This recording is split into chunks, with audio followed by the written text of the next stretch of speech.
والإسلام ديني ومحمدا رسول الله. بسم الله الرحمن الرحيم. Rasulullah sallallahu alaihi wasallam bersabda, "Zuru mautakum fasallimu alaihim wa sallu alaihim fa inna lakum bihim ibrah." Berziarahlah kepada orang-orang yang telah meninggal di antara kalian, ucapkan salam kepada mereka dan doakanlah mereka, sebab sesungguhnya kalian akan mengambil pelajaran dari mereka. Hadis riwayat Ibnu Abi Dunya. Dan dalam hadis lain, zuril kubur tadhkur bihal akhirah wa ghasilil mauta fa inna mu'alajata jasadin khawin mau'izatun balighah wa salli 'alal janazah la'alla dhalik ayyuhzinaka fa innal hazin fi zillillah. Berziarahlah ke kubur, kamu akan mengingat akhirat. Mandikanlah orang mati, sebab memandikan tubuh yang kosong dari roh merupakan nasihat terbaik. Dan salatkanlah jenazah agar kamu merasa sedih, sebab orang yang sedih berada dalam naungan Allah subhanahu wa ta'ala. Ziarah kubur memiliki beberapa manfaat. Di antaranya, si peziarah dapat mengambil pelajaran dari yang diziarahi. Ingat akan keadaan mereka dan menyadari bahwa kubur adalah rumah masa depannya. Kalau kita ziarah ke kubur, kita di situ membaca Quran, walaupun kita kada berniat, kada berdoa, sampai lawan nang dalam kubur. Lain kita membaca di rumah macam tadi, maka ada niat, bagusnya ada doa. Kalau kita di atas kubur membaca doa, kada perlu niat, kada perlu doa. Sampai sudah bacaan Yasin itu kepada roh nang di dalam kubur itu. Jadi ziarah kubur ini manfaatnya lawan nang hidup ada, lawan nang di dalam kubur pun ada manfaatnya. Makanya jar Nabi kita, zurul kubur, ziarahlah kamu kepada kubur, khususnya laki-laki nang disuruh ziarah kubur ini. Kalau bini-bini, nah itu bini-bini ini disunatkan ziarah kubur. Kalau kubur itu kubur Nabi, kubur wali, kubur ulama-ulama salihin. Itu satu pendapat demikian. Ada pendapat ulama lagi, perempuan pun boleh juga ziarah ke kubur orang tuanya, ke kubur saudara-saudaranya, boleh juga ziarah perempuan.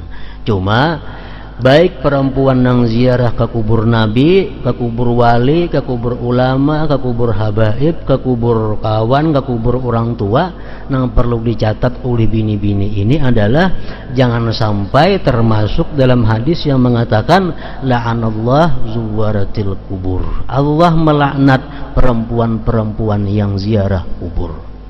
Kalau perempuan nang ziarah kuburan dilaknat oleh Allah, nang diziarahi kada dapat napa-napa, nang menziarahi kena laknat. Kenapa sebabnya? Karena satu, perempuan ini ziarah kubur tanpa izin suaminya kalau ini bersuami. Yang kedua, perempuan ini ke kuburan memakai pakaian-pakaian yang berhias, walaupun menutup aurat, tapi perhiasan yang berhias, walaupun tertutup aurat. Nampak perhiasan di tangan, di telinga, di bulu kelihatan. Ini termasuk perempuan yang ziarah kubur dilaknat oleh Allah.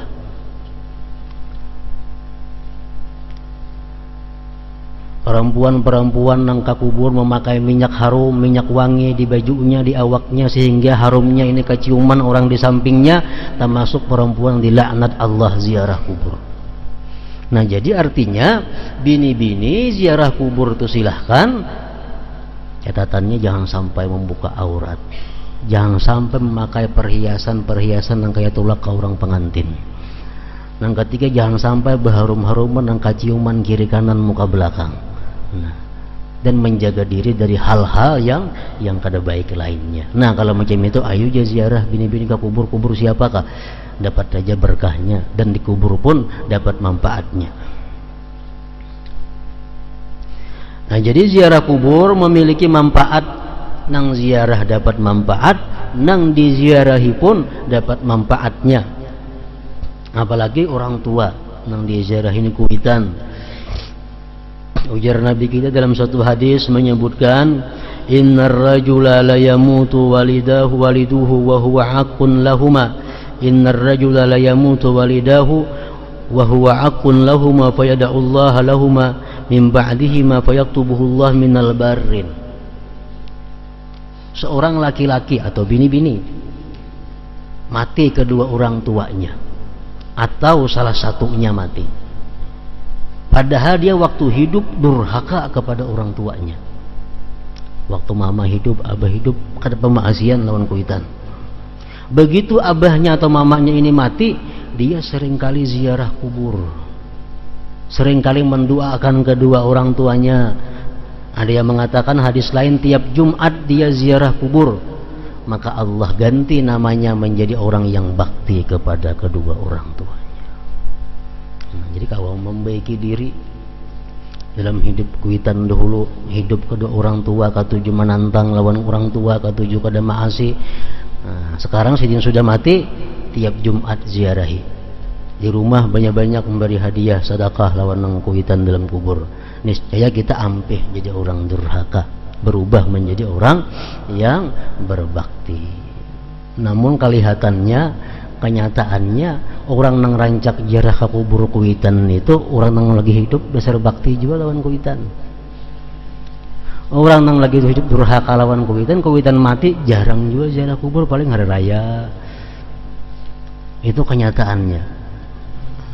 Orang nang mahragu kuitan, suka menggaduh kuitan, sayangan kuitan mati tiap minggu ziarah kubur. Orang nang durhaka dasar tapi ziarah juga nya ke kubur.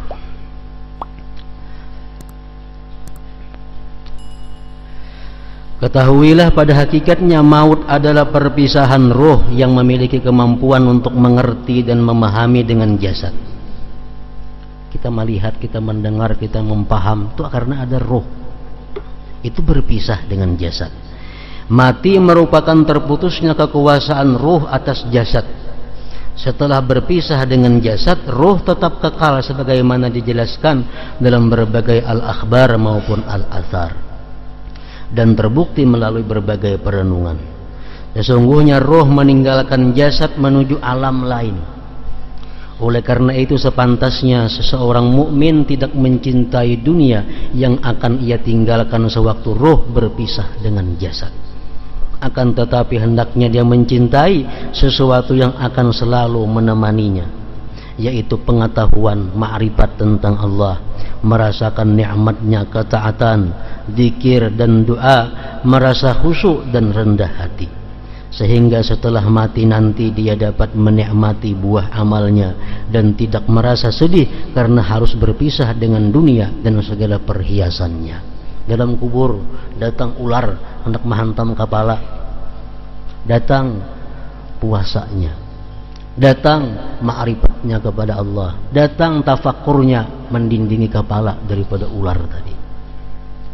Begitu ular hendak datang menghantam batis nang dalam kubur ini, datang si batis, amal-amal batis nang pernah melangkah ke masjid, melangkah ke majelis ta'lim, itu mendinding daripada siksa kubur. Ular hendak menghantam tangannya, amal-amal di tangan nang pernah bersedekah kepada orang, memberi makan, mendindingi daripada siksa kubur. Setelah mati, roh manusia tidak akan musnah, tetapi berubah keadaannya. Segala hal yang sebelumnya terhijab akan segera tersingkap baginya. Hal ini telah dijelaskan oleh Allah Ta'ala dalam wahyunya, laqad kunta fi ghaflatin min hadza fakashafna anka ghita'ak. Sesungguhnya dahulu kamu berada dalam keadaan lalai dari hal ini, maka kami bukakan tutupan yang menutupi pandanganmu. Hadis mengatakan bahwa manusia itu adalah annas niyamun, manusia itu tidur semuanya, kita ini guring. Fa iza matu intabahu, bila kita mati hanyar kita tabangunan. Inilah nang sebenarnya nang kita hadapi sebenarnya waktu sesudah mati itu. Orang kita guringnya macam-macam mimpi itu, mimpi ini kita guring. Begitu kita mati, apa nang sebenarnya itu nang kita hadapi. Orang nang rumah gubuk, rumahnya gubuk, miris karena hujan. Guringnya guring, bermimpi di istananya. Mana nang di istana mimpi, bermutur macam-macam permaisuri. Begitu bangun guring, apa nak gubuk dihadapi. Nah, iza matu intabahu. Bila kita mati, kita bangun. Kita hadapi rumah kita nang sebujurnya. Kita hadapi kawan kita nang sebujurnya. Kita hadapi semua anak nang sebujurnya nang kenyataannya.